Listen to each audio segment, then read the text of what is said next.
Welcome to Ride Along. I'm Teresa. And I'm John. And today we'd like to talk about motorcycle awareness and the fact that we're both aware we need another motorcycle. Right, John? Yeah, that's actually true. We all need another motorcycle. They're kind of like potato chips. You can't have just one. What are you talking about? Motorcycles. Oh, yeah. It's You're kind of right. how we came upon this. yeah. I mean, I keep saying, I need another motorcycle. Motorcycle awareness. John came up with the idea. Yeah, so this kind of started actually before the month of May, which is Motorcycle Awareness Month. Kind of had an idea because we kept buying motorcycles, and then Motorcycle Awareness Month came around, and I was like, We need a t-shirt. We need a t-shirt for this. So we came up with the idea, motorcycle awareness. I'm aware I need another motorcycle. So if you've watched the first video that I made for Test on Two Wheels, which is my playlist on the Ride Along channel, you know that I have 4 motorcycles. Yep. And you know why. But John also has 4 motorcycles. So I think today we need to find out why. Well, why not?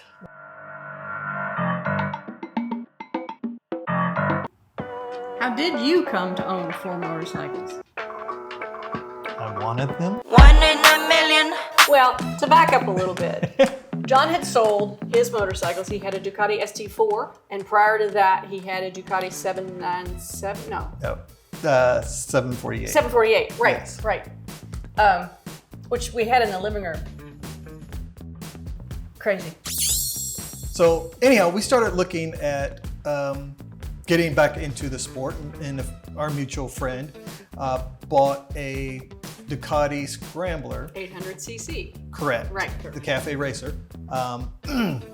Wonderful motorcycle. Gorgeous bike.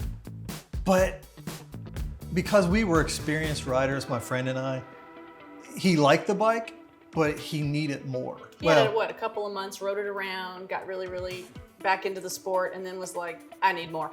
And when he sold it, we were thinking about what motorcycle we wanted to look for. And we were looking at adventure motorcycles. One, because we wanted to do a little bit more touring, maybe do some off-road. Not that there's a lot of off-road around here. I mean, there is, but nothing where we live in the city, which is what I'm trying to say. We were also looking at something I could ride on the back of. Right. And an adventure bike kind of did all of that. And that was it is the new craze in motorcycles. So anyhow, we started looking around. We started looking at the BMW GSs. We looked at the Honda African Twins. Yes. We looked at Multistradas. We looked at many other motorcycles. And we looked at the Moto Guzzi V85, V85, VT85, whatever it is. And we just weren't sure. So we went to our local motorcycle dealership that's here in the city, and it's a Ducati, Aprilia, KTM dealer, and Triumph. And we happened to see the Aprilias and the Ducatis again. And we're sports bike guys. So the owner of the dealership actually had let us do a test ride. It was a 2019 Aprilia Tuono factory, and it was a 2019 Aprilia RSV4 factory. So I got to test ride the Tuono because I was looking for something more upright. Matter of fact, I went into the dealership looking for a bike that I will one day own as a Ducati Hypermotard, right? I remember that. Yeah, Yes. so- you were really quite taken with the Hypermotard. there's Every some- time we went into the showroom, he gravitated. I would gravitate to the Ducati Monster. He would gravitate to the Hypermotard. There's just something about the Motard that I want. So going back, we test rode the Tuono and we test rode the RSV4. I was on the Tuono, my friend was on the RSV4. We went out, changed bikes, came back, and we were giddy. I haven't laughed that hard in a long time. Kind of sealed the deal. Well, it kind of sealed the deal to put us back in the sports bike game. So while we were there, again, like I said, I was kind of interested in the Tuono because Teresa was interested in riding with us possibly. And we were looking at the Tuonos, not the factory, because the factory again was more money than I wanted to spend. I think it was the Summit, which is the all black one. It was more money I wanted to spend. I think it was just the regular RR. I think that's what they call it. Again, it was still more money than I wanted to spend, but I wanted something that Teresa would be comfortable on, and we started looking at it. Then we started talking, and the owner of the dealership said, guys, if you're interested in this, I've got a 2018 RSV 4 RF, brand new, never serviced, and I'll give you a smoking deal on it. We ended up with the 2018 Aprilia RSV 4 RF. It's a beast, but it's so amazing. And his friend decided that they needed another motorcycle. Well, it was a gentleman's bet. The bet was, hey, can we find a really cool motorcycle for $5,000 or less? I talked to Teresa and we agreed, we'll go ahead and do it. It was kind of fun. Yeah. The competition was really funny. So we went back down to our local dealership again, and I saw a 2012 Aprilia Tuono factory V4. I'm sorry, not a factory, but the APRC. And I was like, never gonna get a V4 for a $5,000 challenge. Lo and behold, it had 15,000 miles. Mm-hmm. They just serviced it. It was a little rough. It was a little rough. But it was for $5,000. And I was like, you gotta be kidding me. I can get this motorcycle for $5,000? So at that point, game on. So we started searching around. I got on the motorcycle at that dealership and I was falling in love with it. And then we said, hey, let's go to a couple other dealerships in the neighboring city. Had our friend bought his motorcycle challenge yet? You bought yours first. I bought mine first. Okay. I found a motorcycle that was about a couple hours away. It was a black Tuono V4. It was pretty. 2012, same year, everything. So it didn't have 15,000 miles, it had 10,000 miles. I said, hey guys, send me some pictures. They sent me the pictures. And then he said, I'll give you, if you come up here today, I'll sell the bike for this price. And I was like, that's pretty awesome. If I come up there and the bike checks out, I'm buying it. Well, my friend, he saw Aprilia Tuono V4 online, and it was more than $5,000. It was like $6,000, and it had 5,000 miles, guys. 5,000 miles. It was super nice. Came with 2 stands, a couple other things. Anyhow, he said, reach out to this guy, see if he'll drop it lower. And I said, he's not going to drop it lower. It's already at $6,000. So there's no way. He goes, you never know. Just try. So I reached out to the guy and I said, hey, would you be willing to take, I don't know what it was. I think it was like $5,500 for it, whatever. And the guy said, I'll take $5,500 for this motorcycle, but not a penny less. And I said, if this bike is what you say it is, 5,000 miles, it's got the Akrapovic exhaust. Oh, right. It had the Puick windscreen, a couple other different things. It was great. It was a steal. The only thing was, it was 8 hours away one direction. Well, the funny thing too is that your friend told you to message the guy at like 10 o'clock at night. Yeah. He found it late at night. They were gonna get up the next morning to go look at the black one that they had seen in a couple hours away. Right. So his friend messages him like at 10 o'clock at night and says, hey, reach out to this guy 8 hours away and ask him if we can come see it tomorrow and see what he says. And I got his message the next morning. 5 o'clock in the morning. 5 o'clock in the morning, I woke up because, hey, I had to get up and go get this black motorcycle. And the guy said, let's do it. We went 8 hours away. We loaded up the bike. I called Teresa and I said, I just bought a 2012 Tuono V4 APRC. We got there, it was November, so we got there around 5 o'clock. So it was getting darker earlier. Dusk. Yeah, so I didn't have a lot of time to test ride it, or kind of go over it. I did. We looked at it. Everything checked out. Everything looked great. We loaded the bike up, and we had another 8 hours to drive to get home. You got home at like 4 o'clock in the morning. Yeah, it was. Went straight to bed. Yeah, left the bike in the back of the truck. It started raining on the bike, which it's fine. And funny, his friend who went with him to get the bike called him at 6 and said, "I'm up. You want to unload the bike?" Because he got to sleep in the truck while I had to drive, and I was like, "Yeah, sure, let's do it." So I think you and I unloaded the bike before he even got here, didn't we? Oh no. No, I unloaded it. You unloaded the bike. Yeah. With you. With So anyhow, bought the Tuono and was like, hey, great. There's something that Teresa's going to be able to ride on. This is what I should have brought in the first place. Because the Tuono's more upright. She didn't have to lean further down to hold on to me. I could be upright so she wouldn't have to lean further. However, the handlebars aren't that much higher than the rear or the clip-ons. They are, but Teresa still leaned over a little bit, had her legs up. I think interestingly enough, my knees were actually higher on this bike. Really? I don't remember. I just remember that when I would get on the back of this bike, it was more comfortable than the RSV4, yes. Yeah, you got more of a But- cushion. But my knees were still, I felt like they were up around my ears. Yeah. So I'm holding on to John with my knees up around my ears, and it wasn't exactly the most comfortable position to be in. Yeah. So again, she wasn't happy about that. So we ended up she's just not going to ride it. I mean, she may. And at that point, well, I had my Monster. So I would ride on the back of the Monster, which was a little more comfortable because it's not, the rear seat is up a little bit, but it's not as it sits different. Yeah, it's. So it was easier for me to ride on the back of the Monster with John.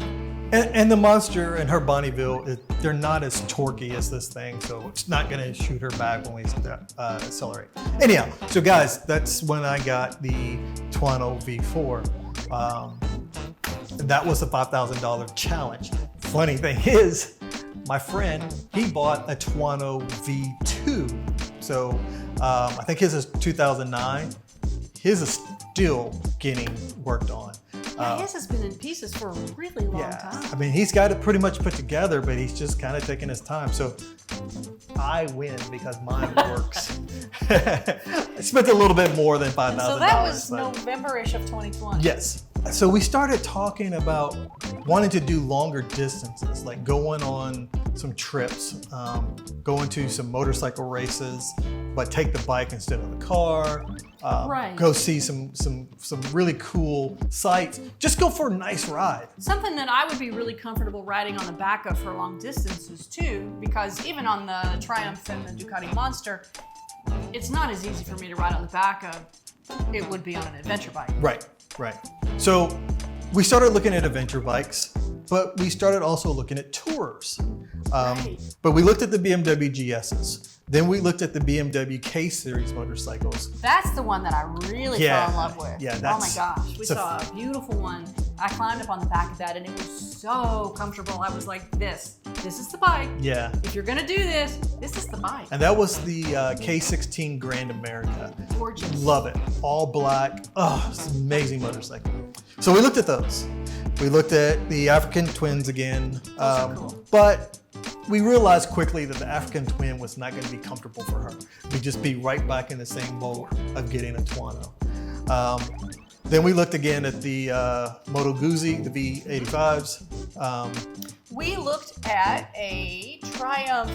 Tiger. Yes. And then we also looked at the Triumph Trophy, which is kind of very similar to the BMW K Series motorcycles.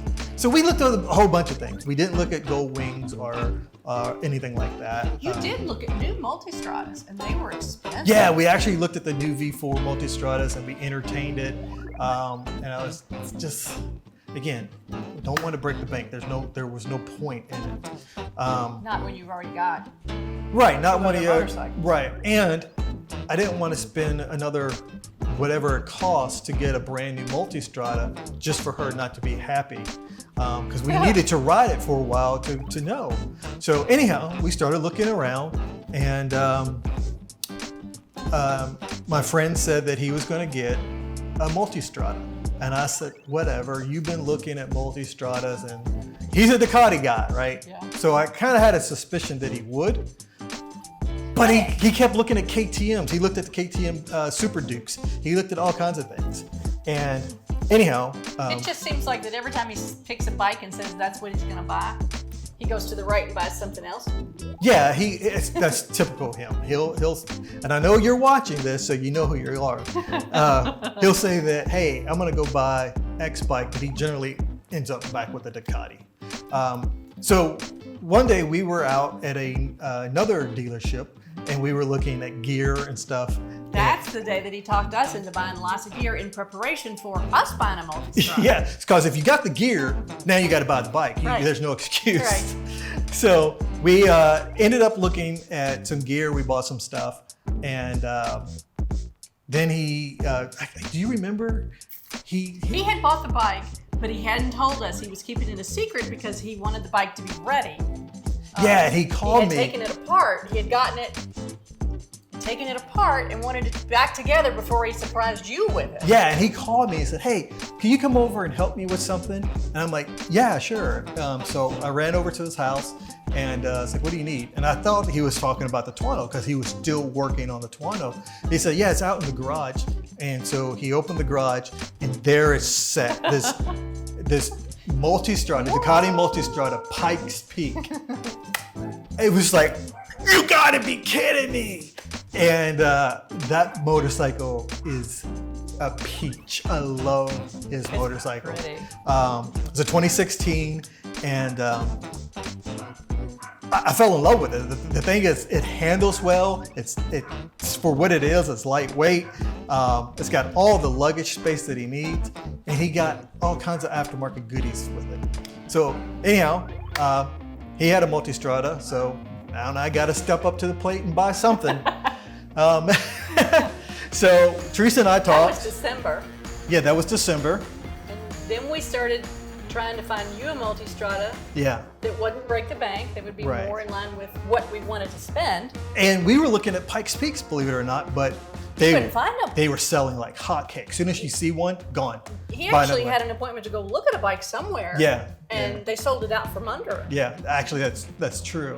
And we saw some like far away, and I didn't mind to go get it, but I wanted to see it first.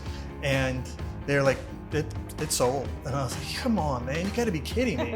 So we found one, but it wasn't a Pikes Peak. It was the 1200S, which was fine to me. I didn't have to have the Pikes Peak.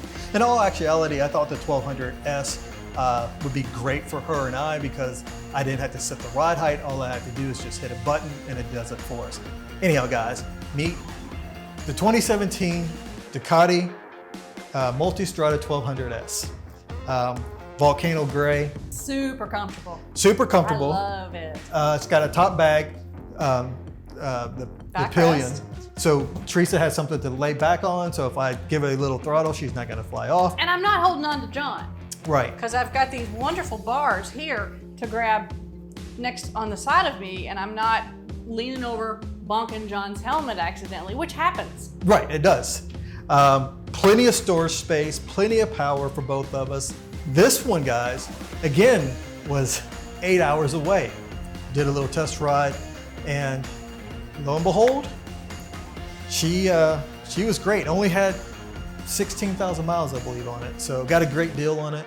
Awesome bike. So Teresa and I, we get on it. Actually, the funny thing is now that I have the Multistrada, every time we go out, I'm like, do you want to take the Monster? Do you want to take the Triumph? And she'll say yes, but she's like, no, let's take the Multistrada. That tells me everything I needed to know right there. She's comfortable. She wants to go ride. She's happy with the choice. Great. Love it. So that was March. That was March. Then, in March, is when I bought my Honda Monkey. That's right. Yeah. And she shocked me. Well, not really at this point because she bought so many motorcycles, but she shocked me. She goes, It's an addiction. she's like, hey, I think I want to go buy a Honda Monkey. And I was like, Get in the car. let's go. If you found one, let's go. I'm never gonna turn down her buying another motorcycle. I think that's awesome. And it was a monkey. So she found this monkey a couple hours away. Banana yellow. Banana yellow. I think it had 208 miles on it. Something like that. Something. Not much. Yeah, I don't remember. Anyhow, fantastic motorcycle. Got it home. I rode it around. Probably one of my favorite motorcycles that we own. And he had so much fun on it. And then at that point, he said to me, you know, you should probably try to learn on this one. And I was like, well, if I'm going to learn on this bike, it would be really nice for you to have something similar to follow me around on because it's only 125cc. And I was like, whoa, what? Okay. So I bought another one. Yeah. We went out and we bought the monkey for me. So this is my 2019 Honda Monkey Z125. This one has aftermarket rear suspension and I believe front sprocket change. Again, we'll cover all that when we review this. This bike, guys, along with hers, but this one I ride probably the most. Oh yeah, he'll jump on this bike. I'll be like, I need something from the grocery store. And he's like, I'll take the motorcycle. Yeah, and the reason I ride it is because it's so easy. It's lightweight, about 200 something pounds. I can zip around town. It's so much fun. You would think a bike that's only 9 horsepower would be a dud. Oh my gosh, it's so fun. And if I come out and I can't find him, he's disappeared somewhere, I look to see if Jerry Strawberry's gone. And it usually 9 is. times out of 10, Jerry Strawberry's gone. This bike is so much fun. So I'm so glad that we got them, and I can't wait till Teresa gets up to speed and we can go ride together on them. Yeah, so if you're gonna watch Tess on 2 Wheels, and you'll know that I'm gonna start learning on my monkey, and John will probably take his monkey, and we'll have a little tandem, teach Teresa to ride, Yeah. get over her fear on the monkey. So it should be fun. Yeah, it's gonna be a blast. And again, with all these motorcycles, this is how motorcycle awareness came about. We're thinking about selling these shirts, guys. So if you're interested, send us a message and we'll give you the details on how you can obtain one of them. Sounds good to me. Sounds good to you? Yeah. Well, that sounds good to me. So until next time, take care. Make sure you hit the like button on this Oh video. yes, if you like the video, hit the like button. Please subscribe to the channel. We would love to have you as part of the Ride Along family. We're gonna have lots of fun. And get out and ride.